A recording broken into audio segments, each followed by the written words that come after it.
Let's look a little bit at a specific type of 15th century gauntlet development.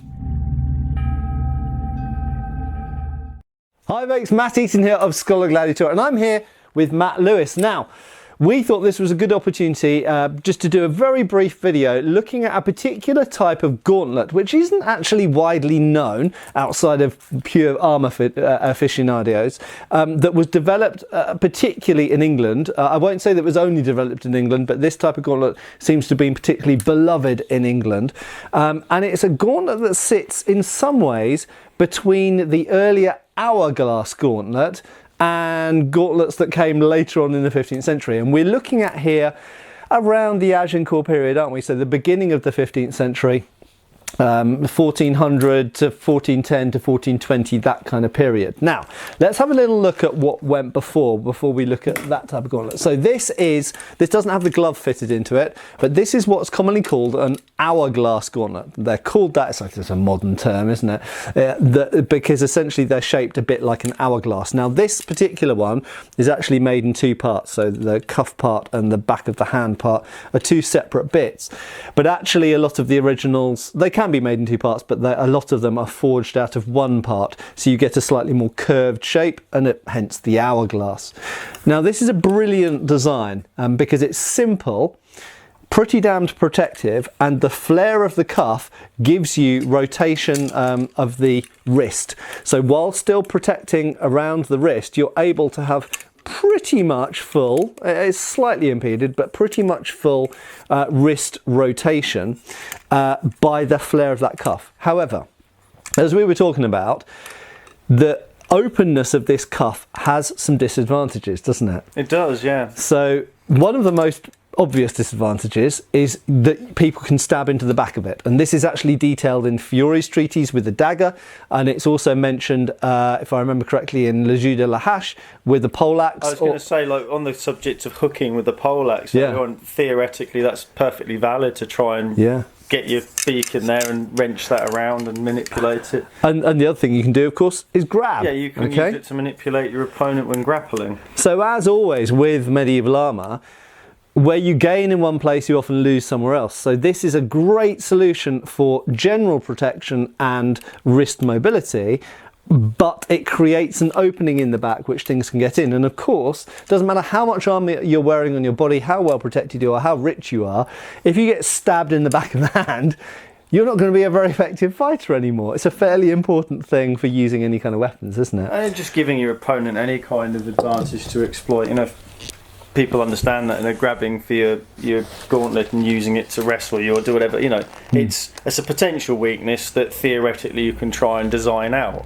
Yeah, and they do try and design it out. So later on, the general tendency is for gauntlet cuffs to get longer. Okay, by them getting longer, it is harder to get around the back of them and get inside them and get to the hand or the wrist.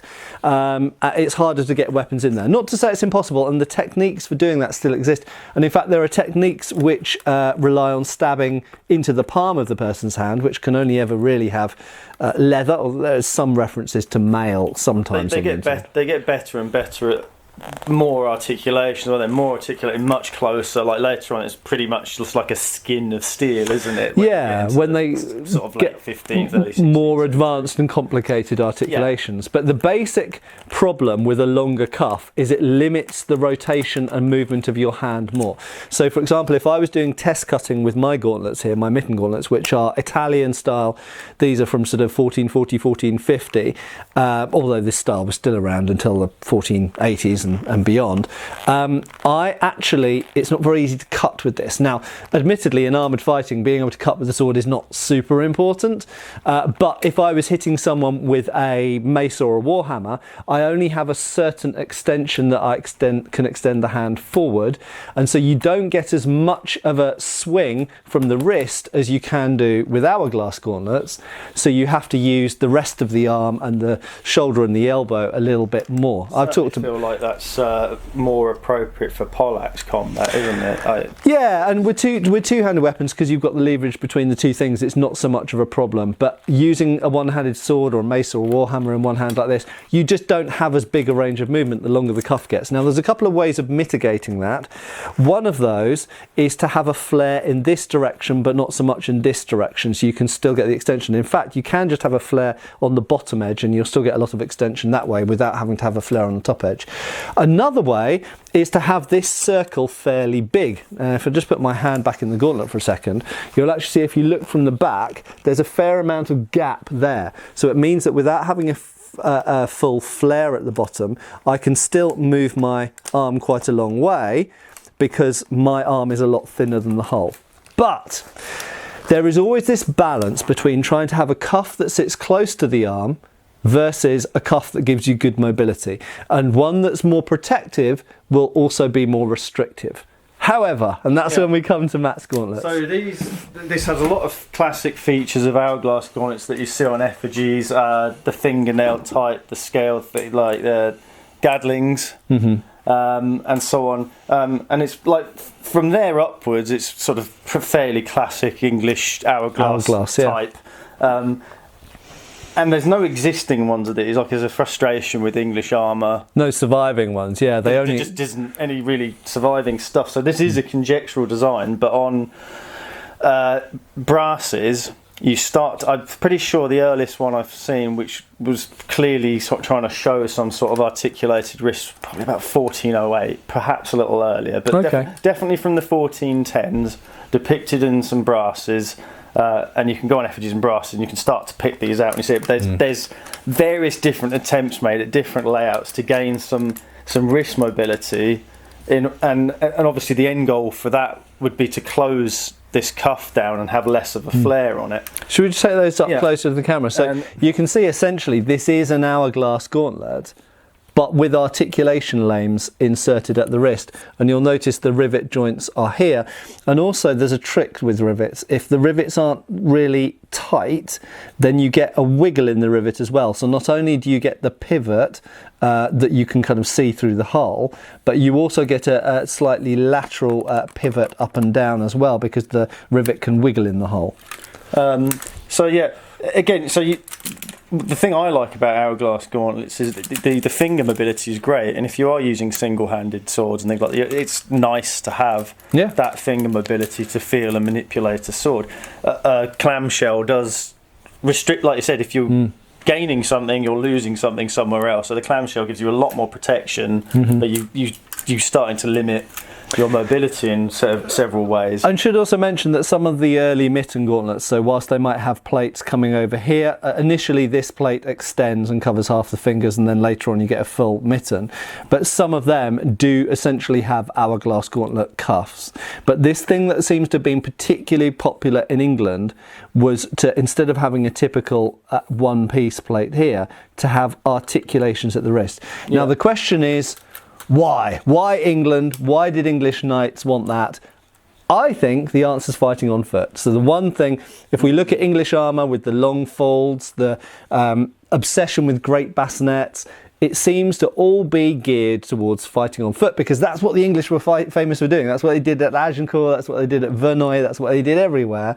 Yes, sometimes they rode their horses, but predominantly, certainly in the wars in France, they got off their horses, they had the archers put wooden stakes in the ground and shoot, and they fought on foot with pole weapons. I mean, I certainly think that's probably the most logical explanation. It's because looking at it in context, what is the English doing that's different to everybody else, and why, therefore, is their armour different to everybody else? And where it tends to differ is specialisation for combat on foot. So logically, this is going to have, possibly, most likely going to have something to do with functionality with fighting on foot. It's also interesting to note that when the English started adopting mitten gauntlets in about the 1430s, they actually, rather than just going straight from finger gauntlets to mitten gauntlets, they actually have one that's halfway in between. So the English often had overlapping plates coming halfway down the fingers and then fingers beyond that. So it seems like still they're hedging their bets. They're trying to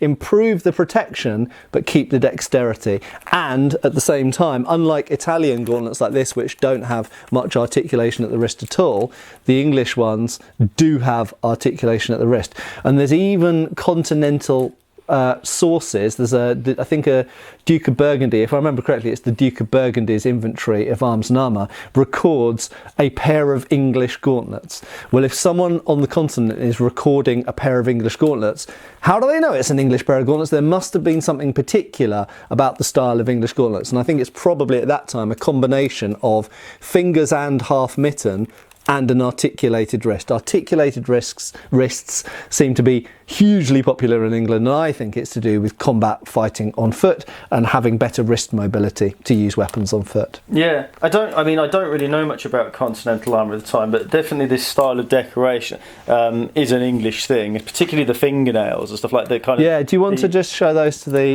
camera? How anatomic these are. It's the Thanos glove. So they literally have a fingernail section here, and then you've got the knuckles, gadlings, which have got decoration on them. You also have these plates up on the back of the hand here across the knuckles, gadlings. If you see this on effigy after effigy after effigy, they have it's quite I don't know what's the word, quintessential, archetypal. Yeah. You see it on a lot of them. Yeah. Obviously not the wrist. It tends to be an hourglass gauntlet. This is conjectural. It is not based on any one particular thing. Although we cribbed a lot of stuff from Toby's first book to design this. Yeah. So, and that's the other thing to note as well. I mean, if you look in Toby Catpaul's books, you'll see this type of hourglass gauntlet, which has a sort of 14th century outline, is not very different to the Black Prince's gauntlets, which are from the 1370s. This type of gauntlet was still being used mainstream in England in the middle of the 15th century, in 1450s. So they were around for an incredibly long time. So a very successful design that clearly, for the English way of fighting war, worked really, really well for them.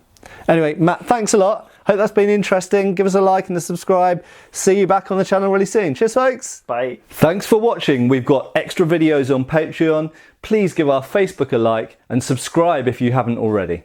Cheers, folks.